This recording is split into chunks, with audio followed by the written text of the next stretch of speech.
Welcome to this explainer. Today, we're diving straight into a truly revolutionary essay by Mahatma Gandhi called Training, Literary, and Spiritual. Drawn directly from his famous autobiography, this piece fundamentally challenges everything we think we know about how we learn. Ask yourself, what actually makes a person truly educated? Is it just cramming facts, passing tests, and reading books? Or is it something way deeper? Today, we're looking at a system that dared to ask if we can actually teach character exactly like we teach math. Gandhi actually believed our traditional education system was deeply flawed, mainly because it was just completely obsessed with basic literacy. So he reimagined the whole thing around a holistic triad: the head, the heart, and the hand. For him, just knowing how to read and write, that's not a real education. True education has to draw out the absolute best in your body, your mind, and your spirit. And this radical shift was actually sparked by a pretty fascinating historical connection. Gandhi was hugely influenced by the Russian novelist and philosopher Leo Tolstoy. He read Tolstoy's work back in 1894, and they started this intense intellectual correspondence in 1909.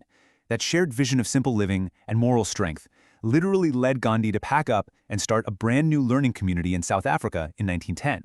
He called it the Tolstoy Farm. But listen, this wasn't just some standard settlement. It was a breathing, working laboratory for human development, totally built on self-reliance and serious manual labor. Before any formal classes even started for the day, the kids and the teachers were out there doing intense farm work, digging pits, felling timber, cooking, scavenging, you name it. So just imagine the sheer logistical nightmare Gandhi was facing as a teacher here.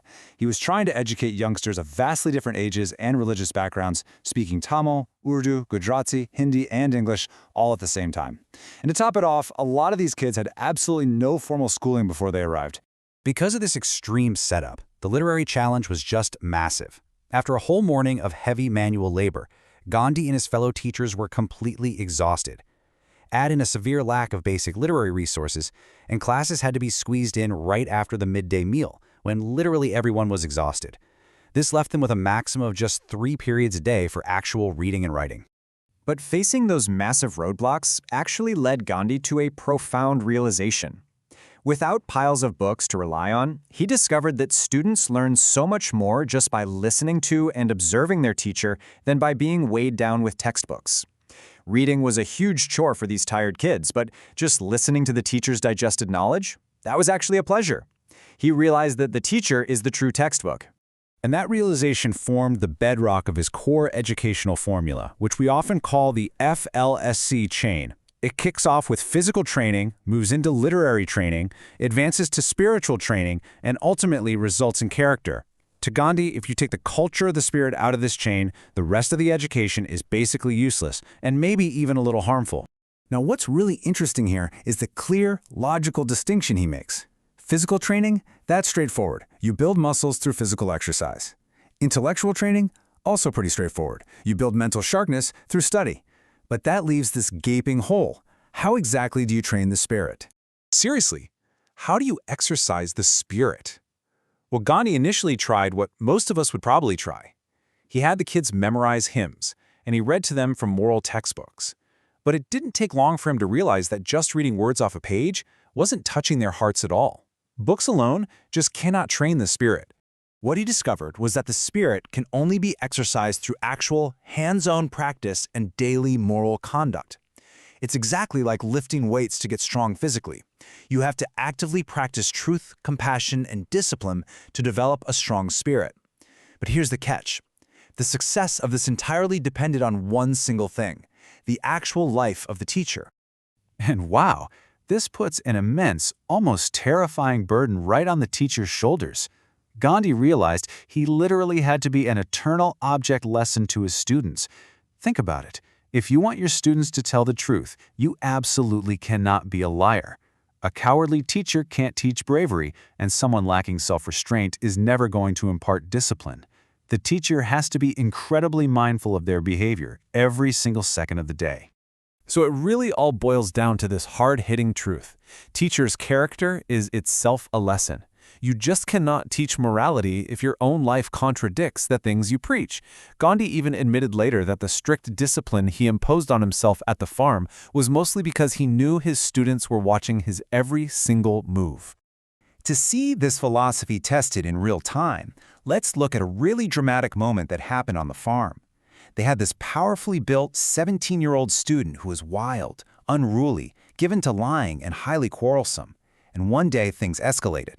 He broke out violently, basically trying to overreach and completely disobey Gandhi. Now, Gandhi, who famously never punished his boys, became fiercely exasperated. In a rare moment of sheer frustration, he actually picked up a ruler that was lying nearby and struck the young man's arm. You have to keep in mind how shocking this was. Coming from the global pioneer of nonviolence, this was a completely novel experience on the farm. The absolute second that ruler struck, Gandhi trembled with intense, immediate regret. And the boy, he cried out and begged for forgiveness. But here is the truly fascinating part. The boy wasn't crying from physical pain. Being a stout 17-year-old, he could have easily hit back. He cried because he suddenly realized the deep, agonizing emotional pain he had forced upon his teacher. Gandhi deeply repented this whole incident. He realized right then that corporal punishment only exposed the brute within him, not the spirit. He learned firsthand that mere punishment completely fails to truly reform a person's character.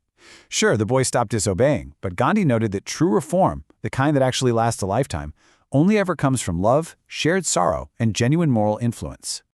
That single incident perfectly captures the dividing line between two entirely different paradigms. False education relies heavily on coercion, external punishment, and just cramming a mind full of facts.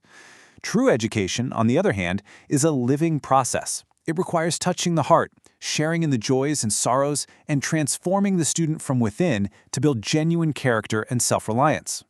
This entire philosophy eventually evolved into what Gandhi called Nai Talim, or basic education. It's this incredibly holistic system designed to develop the whole person by intricately intertwining manual labor with intellectual and moral growth. It's an education that is firmly rooted in a culture of peace, where hard work and knowledge go hand in hand. Take a second right now and think back to your own education. When you think of your absolute favorite, most impactful class, do you actually remember the specific textbook you read? Or do you remember the character of the teacher? You probably remember how they treated you, the example they set, and how they made you feel, right? So as we wrap up this explainer, I want to leave you with one final provocative thought. If true education really requires the active culture of the heart, and if its ultimate goal is character and moral strength, are our modern systems failing us today by obsessing entirely over standardized tests and basic literacy? It's definitely something to think about. Thanks for joining me on this deep dive into the true meaning of education.